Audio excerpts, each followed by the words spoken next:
السلام الله عليكم ورحمة الله وبركاته. maanta waxaan xafiiskiisa ku booqanay weerar oo kamida dhalinta magaalada Tani Muqdisho. weerar oo ku soo dhaweynaa marka koowaad. marka xigto waxaan rabaa inaan ku weydiiyo ka waran xaaladda magaalada waa sidii hadda jawiga magaalada.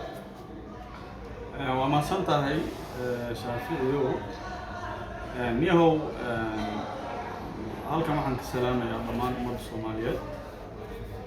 marka labaad waxaan leeyahay dunida muslimka maantay waxa waa dhib bay ku sugan tahay.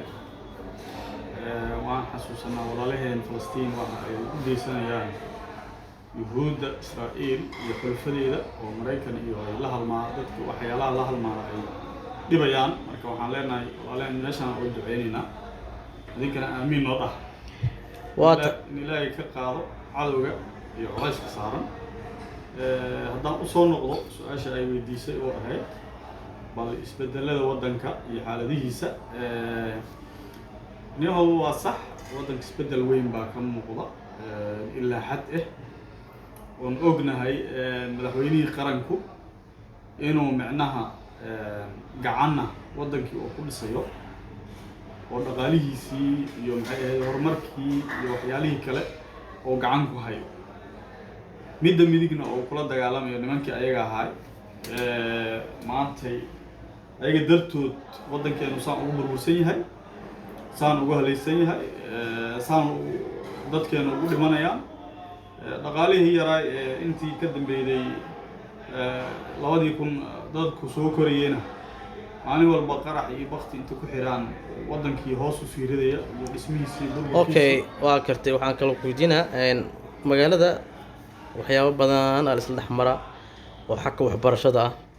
waxaan ognahay wasaaradda waxbarashada inay ku dartay 1 sano dheeri ah walow adduunyada systemka sida Yurub America waxbarashadii la soo gaabiyay oo 3 sano iyo 4 sano laga dhigay intaan engineering iyo medicine ka ahayn. marka hadda buuq badan baa ka taagan jaamacadihii, buuq badan baa ka taagan wasaaradda waxbarashada. bal maadaama aad tahay nin intaan waddanka joogay oo dugsi dhexe sare ilaa jaamacad ilaa master ka dhigto, ka waran sanadkaas lagu daray oo extra-ga ah wuxuu saameyn ku yeelatay maadaama caruurtii maamadii iyo odaygii oo aad u dhacayo. waa ogtaa waddanka marxaladda ka jirto, shaqo la'aanta ka jirto. bal ka waran sanadka lagu daray waxbarashada. waa mahadsan tahay shaafici mar labaad. wallaahi hadda culays ma soo kordhinaysaan isleeyahay fikirkaas isaga. wasaaradda waxaa ka arinayo nin la yiraahdo aan naqaano wasiirka waxbarashada Faarax Cabdiqaadir. faarax waxaan leenahay ra'yiga isaga uu ku fududaaday talana kama gelin dadka. ani ahaan macnihi waa arrin xoogaa ilaa yaraa dadka inay ku adag tahay aan dareemayo. maxaa yeelay nin waxbartaan ahay oo ilaa heerkii labaad ee waxbarashada ku jira. marka way adag tahay arrintaas ayada in laga fiirsado. waa kartay ka waran saameynta ba'an ee hayso dhalinyarada maanta ee magaalada Tani Muqdisho. ardadii jaamacadihii way dhameynayaan, wax shaqo abuura ma jiraan. dhalinta maanta waxbarashada jaamacadaha soo dhameeyay, kuwa dugsiga sare soo dhameeyay, waa masterka soo qaatay, shaqo la'aan ka jirto, baararkii la iskugu yimid. maxaa kula talileed? wallaahi waa shaqo la'aan aad u baahsana waddankeena ka jirta. ilaahay naga dul qaado. micnaha ummadna ayada isgaarsiiso heer micnaha waddankeeda shaqo loo soo doonto. waad ogtahay dhalinteena Soomaaliyeed ta tahriibaan oo meelo baas ka dhacaan ee waddamo shisheeyo iska hodanay ama macnihii dhaqaalahoodu fiican iyo tagaan ka shaqaystaan. halka waddankeena inta la soo aado shaqo loo soo aadi lahaa macnihi. adduunkana waxaa la sheegaa in hadda Soomaaliya ay waddamada ugu macdanta fiican ugu macdanta badan tahay. marka dhalinta inkastoo dee hadda tahriibkii badnaa uusan jirin oo ayna soo martay macnihii maalin walba in inta la tahriibo dad dhintaan, hadda aan ka fiicannay taa ayada ah. haddana waxaan leeyahay magaalada isbeddel baa jira.